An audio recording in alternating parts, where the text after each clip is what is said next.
It's been 27 days since my sister Ellie went missing. 27 days of sleepless nights, missed work, and an apartment so quiet it feels haunted. I still leave her favorite cereal on the counter every morning, as if she might stroll in at any moment, messy bun and all, asking if I've seen her phone. The cops said the usual. Adults go missing all the time, she probably needed space. But Ellie wouldn't just vanish. She'd left her phone, her wallet, her entire life in our shared apartment. The only lead they had was her last known location, a bar at the edge of town near the woods. And the rumor she was asking about, the park. At first I ignored it.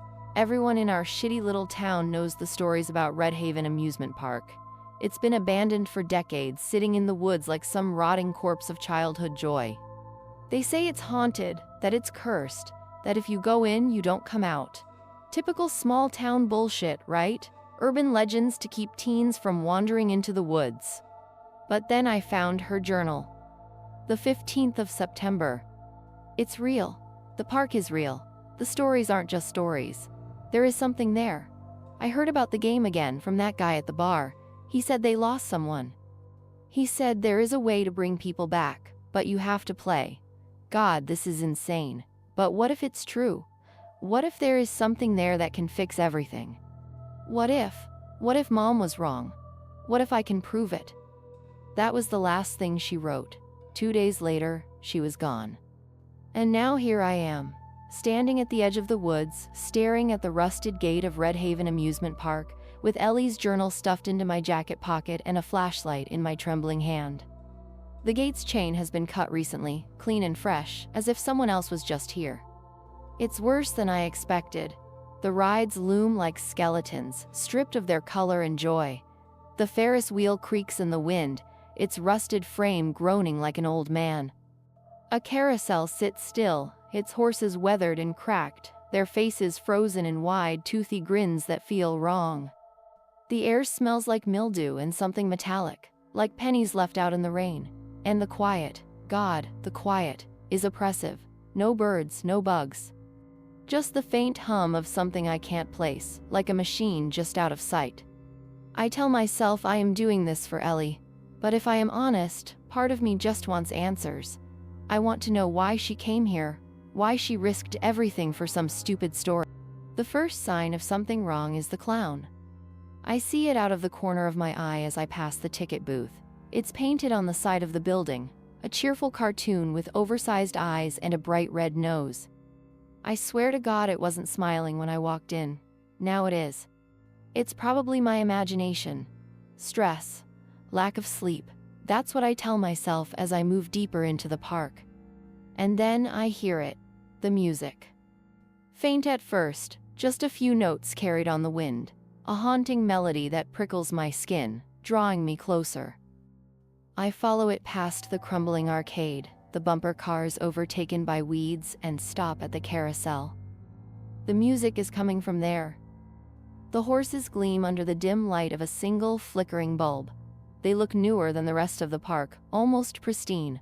One of them has blood-red eyes that seem to follow me as I step closer. I know I shouldn't touch it, I know, but I can't stop myself. As soon as my fingers graze the chipped wood of the horse, the carousel roars to life. The lights blaze, the music swells, and the platform begins to spin. I stagger back, heart hammering in my chest, as the ride speeds up faster than it should, way faster. Then, just as suddenly as it started, it stops. And there is a voice behind me. You should not have done that.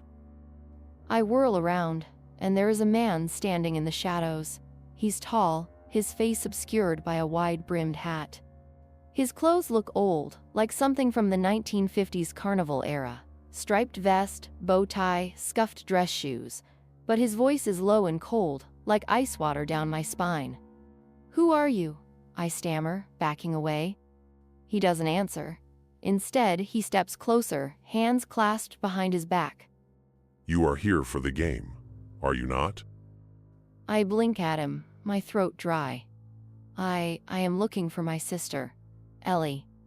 His smile is small, sharp, and humorless. Then you will play. If you win, you get her back. But if you lose, He trails off, and for a second I swear his shadow stretches longer than it should, curling around the edges of the carousel. I didn't agree to anything, I snap, trying to sound braver than I feel. He chuckles. you already touched the ride. That is agreement enough. The lights on the carousel flicker again, and I hear something behind me, a shuffling, dragging sound, like feet scraping over broken glass. I don't dare turn around. First round starts now. The man says, stepping back into the shadows. His voice follows me like a whisper. Do not let them catch you. The music starts again, louder this time, and I know without looking that something is coming for me. I run. I don't stop to look back.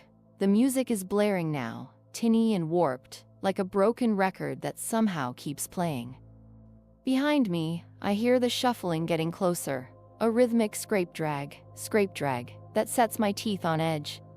My flashlight bounces wildly as I sprint through the park, barely able to see where I am going. It feels like the park is alive. The paths twist and turn in ways that don't make sense, leading me deeper into the heart of the nightmare. My breath comes in ragged gasps, and I swear the shadows between the rides are moving. The scraping sound is louder now, almost on top of me, and for a split second, I glance over my shoulder. I truly wish I hadn't. There is something following me. It's humanoid, but just wrong. Its limbs are too long, bending at odd angles, and its face is smeared with what looks like dried blood. Its eyes are black pits, hollow and empty, and its mouth, its mouth stretches far too wide, splitting its face in half as it grins at me. Run. It rasps, its voice garbled and wet, like something choking on its own tongue. I bolt harder than I ever thought possible, my legs screaming with effort.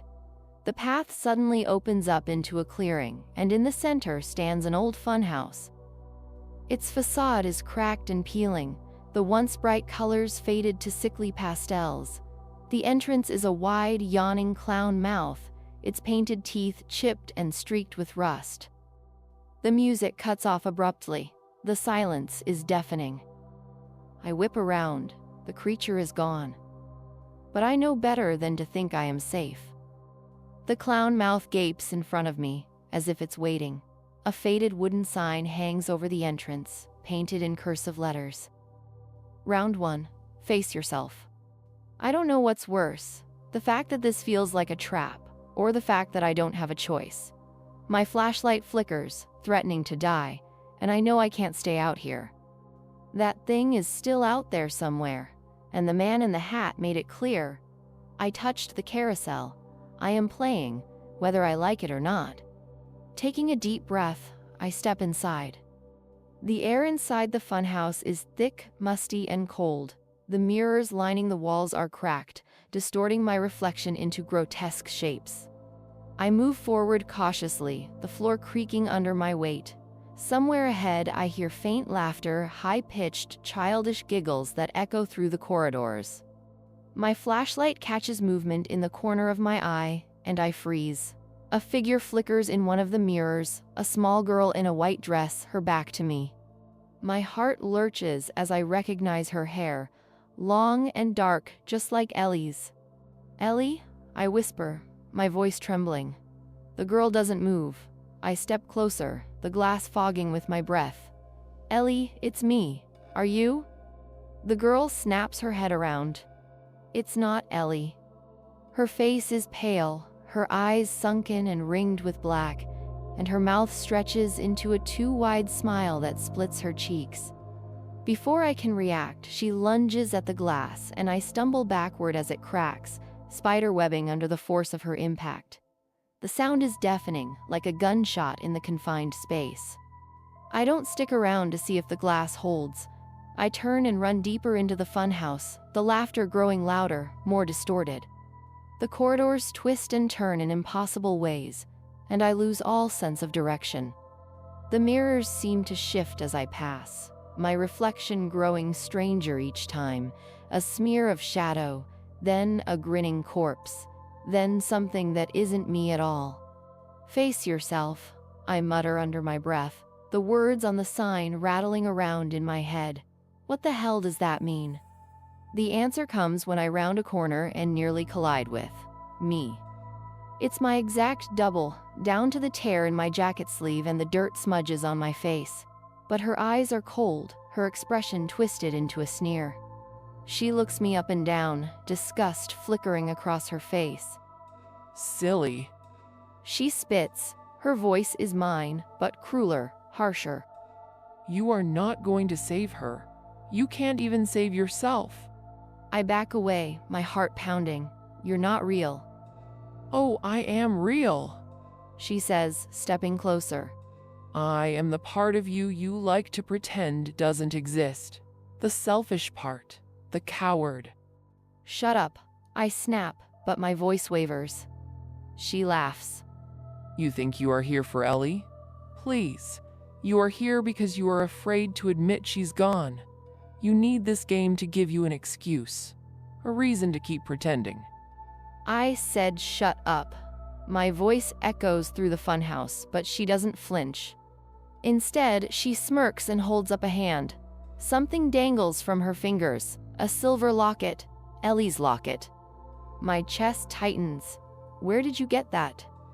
Take it, she says, tossing it to the floor between us. It's yours. Or do you think she'd want you to have it? The second the locket hits the ground, the mirrors around us shatter. Shards of glass rain down, and I throw my arms up to shield my face. When the noise dies down, she's gone. So are the mirrors. The funhouse is empty, the corridors stretching out in front of me like a maze.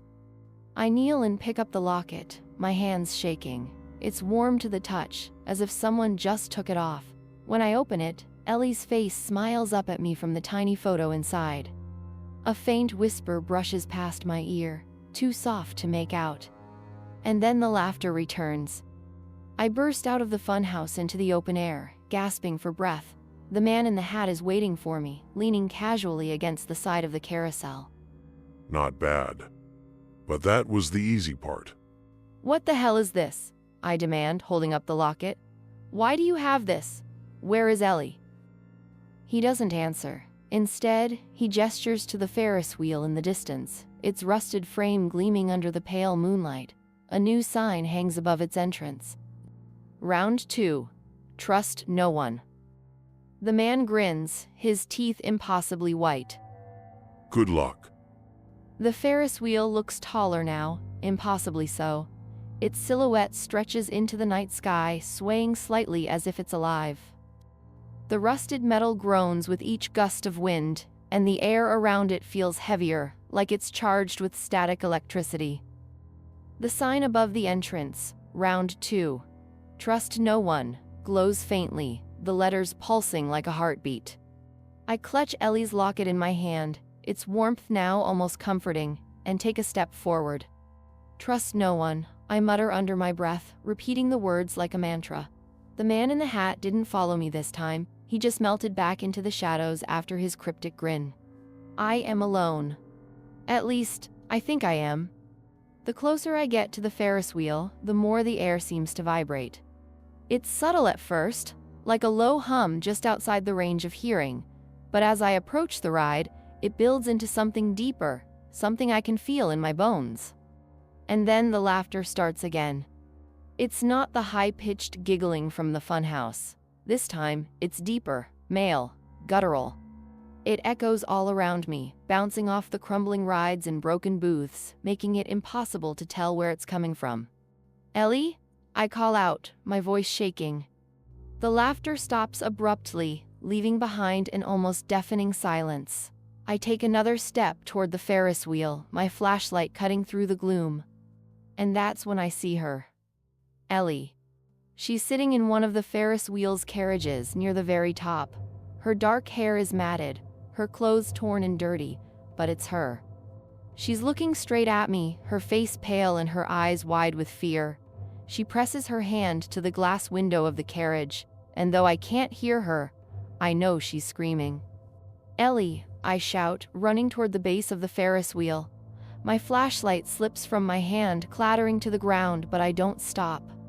I grab onto the metal ladder bolted to the wheel's frame and start climbing. The metal is cold and slick with condensation, and my hands tremble as I ascend. The wheel groans and shudders under my weight, but I keep going, my eyes locked on Ellie's carriage. She's pounding on the glass now, her movements frantic. I am coming. I yell, though I don't know if she can hear me.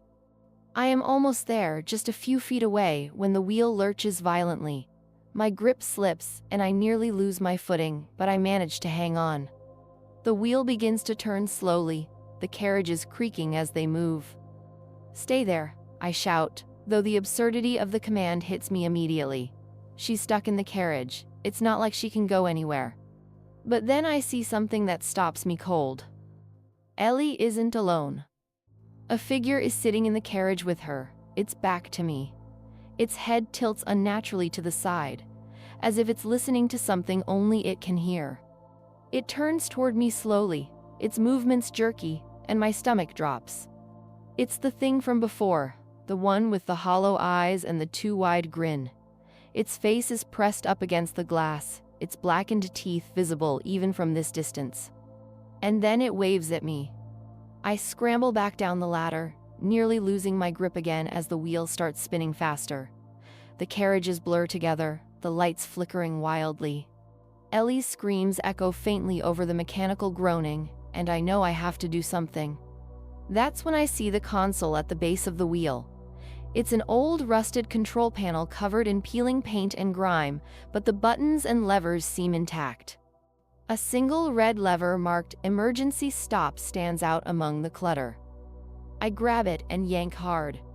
The wheel screeches to a halt, the sound piercing and metallic. Ellie's carriage is now at the bottom, and I sprint toward it, pulling at the latch. It's stuck. "Hold on, Ellie," I shout, digging my nails into the edge of the latch and pulling with all my strength. It finally gives, and the door swings open. But Ellie doesn't move. She's sitting there, frozen, her hands folded neatly in her lap. Her head tilts up slowly, and when her eyes meet mine, my blood turns to ice. They're black, completely black, just like the creatures. "Ellie?" I whisper, my voice cracking. She smiles, her lips curling unnaturally wide. "You shouldn't have come here." Before I can react, she lunges at me, her hands clawing at my face. I stumble backward, hitting the ground hard. Her strength is unreal, her fingers digging into my skin as she presses her weight against me. "Ellie, stop!" I cry, struggling to push her off. Her face is inches from mine, her breath cold and sour. "You can't save me." She hisses, her voice layered with something deeper, something inhuman. "But you can stay." The words send a chill down my spine. What are you talking about? The laughter returns, loud and all-encompassing. It's coming from everywhere and nowhere at once. Ellie, or whatever she's become, leans closer, her black eyes reflecting my terrified face. "It's your turn now." The next thing I know, I am standing in front of the carousel again. The man in the hat is there, clapping slowly, his smile as sharp as ever. Well done. He says. You made it to the final round. What the hell is going on? I demand, my voice raw. Where is Ellie? What did you do to her? He tilts his head, his grin widening. Oh, Ellie's here. She played the game, just like you. She made her choices. What choices? I snap. His eyes gleam in the dim light. The park doesn't take. It trades. You want her back? You take her place. The ground seems to drop out from under me. What? You heard me. Someone always has to stay. That's the rule. That's the game. I glance back at the Ferris wheel, at the figure slumped in the carriage. No, I whisper. There has to be another way. There isn't. He steps closer, his shadow stretching impossibly long, curling around my feet. Decide. Stay, or leave her here forever. I don't know how long I stand there, the carousel lights flickering around me. Ellie's locket burns hot in my hand, as if urging me forward. The laughter echoes in my head. My reflection from the funhouse flashes through my mind, its cold, dead eyes staring at me, its twisted grin daring me to make the wrong move. And then I hear Ellie's voice. Help me. She whispers, faint, fragile. Please. I take a deep breath and step toward the man. I'll stay, I say, my voice trembling. Just let her go. He nods, his smile growing impossibly wide. A noble choice. He says, tipping his hat. Done. The carousel lights explode in a blinding flash, and the world tilts sideways. When I open my eyes, I am standing at the edge of the woods. The park is gone. Ellie is beside me, crumpled on the ground. She's pale and shaking, but she's alive. I grab her shoulders, my heart pounding. Ellie, are you okay? She blinks up at me, confused. I don't know. How did I get here? I pull her into a hug, relief washing over me. It's okay, I whisper. We're out. We're safe. But as the words leave my mouth, I feel it, the hollowness in my chest, like something vital has been ripped out of me.